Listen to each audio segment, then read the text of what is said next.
আজকে আমি আমার একটা পছন্দের শাক ভাজি করব, সেটা হচ্ছে বতুয়া শাক ভাজি। তো বন্ধুরা, এই শাকটা কিন্তু এক এক অঞ্চলে এক এক নামে পরিচিত। তো আপনারা এই শাকটাকে কী নামে চেনেন অবশ্যই কমেন্টসে জানাবেন। আসসালামু আলাইকুম বন্ধুরা, কেমন আছেন আপনারা? আশা করি ভালো আছেন। আল্লাহর রহমতে আমিও ভালো আছি।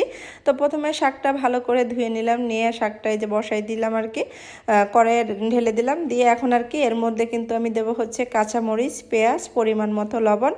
ঝালটা কিন্তু আপনি আপনার ইচ্ছা মতো দেবেন। তো আমরা একটু কমে ঝাল খাই, এই জন্য মরিচটা কম দিয়েছি। দিয়ে এখন কিন্তু কড়াইয়ে ঢাকনি দিয়ে শাকটা সিদ্ধ হওয়া পর্যন্ত অপেক্ষা করব। তো বন্ধুরা, শাকটা দেওয়ার পরে কিন্তু আপনি ঢাকনি দিয়ে কিছু সময় ঢেকে রাখবেন, তাহলে কিন্তু শাকটা দিয়ে পানি বের হবে। তারপরে আপনি লাড়াচাড়া করে নেবেন। তো এটা কিন্তু খুব অল্প সময়ে শাকটা রান্না হয়, পরিমাণ খুব কম সময় লাগে আর কি। এবং এতে কিন্তু বন্ধুরা আমি কোনো মশলা দেব না, শাকটা যেহেতু আমি মাছ দিয়ে রান্না করতেছি না, এই জন্য জিরা বা অন্য কোনো মশলা দেব না, শুধু কাঁচামরিচ, পেঁয়াজ, রসুন দিয়ে শাকটা রান্না করব। তো দেখেন শাকটা কিন্তু আমার প্রায় সিদ্ধ হয়ে গেছে। তো বন্ধুরা, এই শাকটা রান্না করার সময় একটা জিনিস খেয়াল করবেন, বাড়তি কোনো পানি দেবেন না। শাকের ভিতরে যে পানি আছে সেটা দিয়ে কিন্তু শাকটা রান্না হয়ে যাবে। তো আমি শাকটা কিন্তু পানি শুকানো পর্যন্ত অপেক্ষা করব। আর একটা জিনিস আমি বলি বন্ধুরা, এই শাকটা কিন্তু বেশিরভাগ হচ্ছে শীতকালে হয়। তো হচ্ছে সরিষার খেতে, গমের খেতে, আলুর খেতে হয়। তো সেখান থেকে আমার মা উঠাই দিছিল।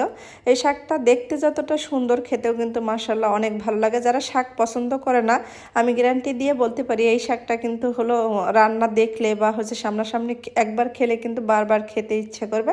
তো আপনারা একবার হলেও এই শাকটা রান্না করে খাবেন। আর যারা খাইছেন তারা অবশ্যই কমেন্টসে জানাবেন যে কতটা এর স্বাদ। তো আমার প্রথমে কড়াইয়ে কিন্তু দেখেন হচ্ছে তেল দিয়ে নিলাম, আর পেঁয়াজ আর রসুনটা দেব, দিয়ে লাল লাল করে ভেজে নেব।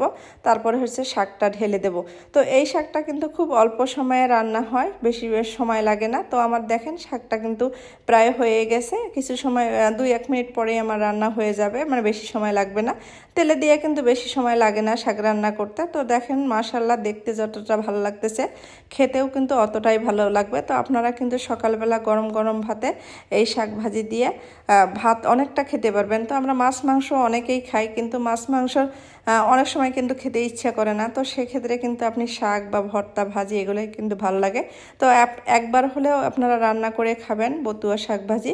তো ভিডিওটি ভালো লাগলে লাইক, কমেন্ট, শেয়ার করবেন, আমার চ্যানেলটিকে সাবস্ক্রাইব করবেন। আজ এই পর্যন্ত, সবাই ভালো থাকবেন। আল্লাহ হাফেজ।